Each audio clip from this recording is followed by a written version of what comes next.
Өлім адам атадан, өмір еміз Иса Мәсіхтен.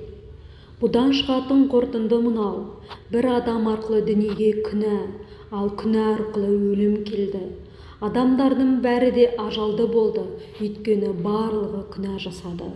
Әрине, Мұса арқылы Таурат заңының берілгенге дейін де дүниеде күнә болған, ал заң жоқ жерде күнәһар адамның мойнына артылмайды. Бірақ та өлім адам атадан Мұсаның заманына дейін өзінің билігін жүргізіп келді. Дәл адам атаның Құдайдың анық бұйрығын бұзғаны сияқты күнә жасамағандарға да өлім билігін жүргізді. Адам атаға қарайтын болсақ, кейінірек келген Мәсіх жайында көп нәрселерді жақсырақ түсіне аламыз. Алайда Құдайдың беретін сыйын және адам атаның күнә жасауын салыстыруға болмайды. Сол бір кісінің күнәсі арқылы бүкіл адамзат ажалды болды. Ал Құдайдың рақымы және оның бір кісінің, яғни Иса Мәсіхтің рақымы арқылы берген сыйы одан қаншама зор. Осы сый көптеген адамдарға молынан тиді. Құдайдың адамды тегін ақтауы мен адам атаның күнә жасауы басқа жақтан қарағанда да тең емес. Адам атаның жасаған бір күнәсінен кейін Тәңір кінәлісің деген үкім шығарды.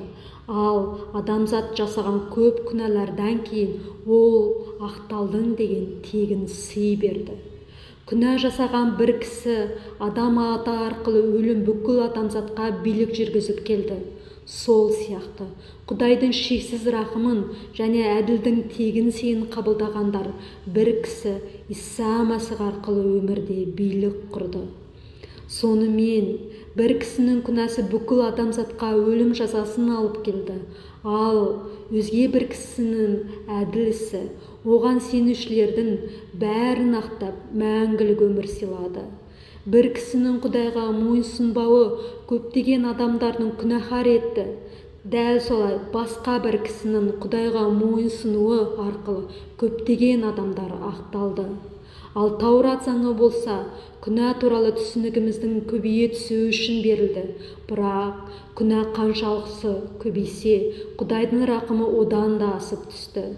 Сонымен күнәнің адамзатты билеп төстеп өлімге алып келгеніндей, Құдайдың рақымы да билік құрып, адамдарды ақтап, еміз Иса Мәсіх арқылы мәңгілік өмірге жеткізді.